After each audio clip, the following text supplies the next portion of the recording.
माननीय श्री विवेक ठाकुर जी, माननीय विवेक ठाकुर जी। आदरणीय उपसभापति महोदय जी, मैं सदन का ध्यान आप एक महत्वपूर्ण विषय के संदर्भ में आकर्षित करना चाहूंगा जो जुवेनाइल जस्टिस एक्ट 2015 से संबंधित है। उपसभापति महोदय, वर्ष 2014 में आदरणीय प्रधानमंत्री श्री नरेंद्र मोदी जी के नेतृत्व में सरकार बनने के पश्चात निर्भया गैंग रेप जैसी विभत्स घटना के कारण 2015 में एक नया कानून जुवेनाइल जस्टिस एक्ट 2015 लाया गया, जो स्वागत योग्य रहा, जिसमें क्राइम को 3 कैटेगरी में बांटा गया: माइनर, सीरियस एवं हीनस, जिसमें जो जुवेनाइल 16 से 18 वर्ष के बीच है और यदि वह हीनस क्राइम करते हैं तो उन्हें एडल्ट मानते हुए उन पर मुकदमा चलाया जा सकता है। परंतु आदरणीय उपसभापति महोदय, वर्ष 2020 में सुप्रीम कोर्ट के जजमेंट का जिक्र करना चाहूंगा, जिसमें भारत सरकार द्वारा 2015 में लाए गए मूल कानून के सेक्शन 2 क्लॉज 33 में वह अपराध जिसमें 7 वर्ष से अधिक की सजा थी उन्हें हीनस क्राइम की कैटेगरी में रखा गया था।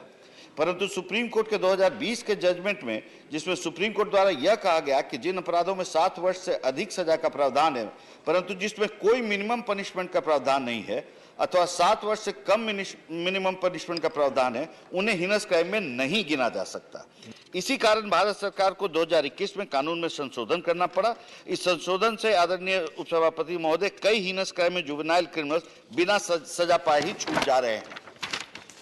उदाहरण स्वरूप 2020 में जिस अपराध में सुप्रीम कोर्ट का जजमेंट आया उसमें अपराधी आईपीसी सेक्शन 304 में कल्पेबल होमिसाइड का दोषी था, जिसमें 10 वर्ष से अधिक सजा का प्रावधान था।